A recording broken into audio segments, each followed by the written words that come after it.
on commence à monter la première barre, celle-là, avec un écrou, une rondelle et un boulon. Et on commence à la mettre en dessous, à ce niveau-là. Et on vient fixer le trou qui est là, en face d'ici, et le trou qui est là, en face de celui ici. Et celui-là, il doit être dehors. Posez-le bien à plat sur une table, ça vous évitera de vous embêter pour mettre la rondelle et votre écrou. Ensuite, on prend ces deux côtés.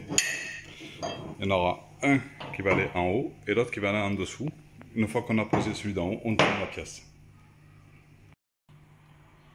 Ce qui donne ça, et il ne reste plus qu'à tourner la pièce. Pour ma part, je la fais tenir en équilibre pour pouvoir mettre ça là à ce niveau ici.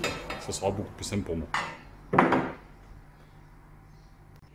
Munissez-vous d'une clé 17 plate. Moi, pour ma part, je prends un criquet et une clé plate 17.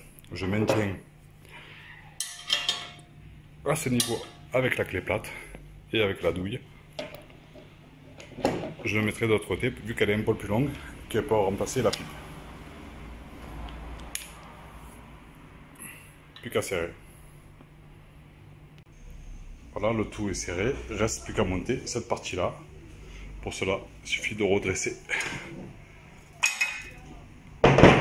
ça, de préparer la goupille, ça qui va aller à ce niveau ici, et le tube qui va faire l'intermédiaire. Comme on voit, il y a trois trous côte à côte, il y a un trou élevé.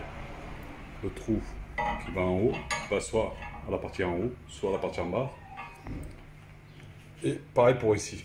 Donc, pour commencer, je vais mettre le trou au milieu, à ce niveau-là, avec la fameuse goupille.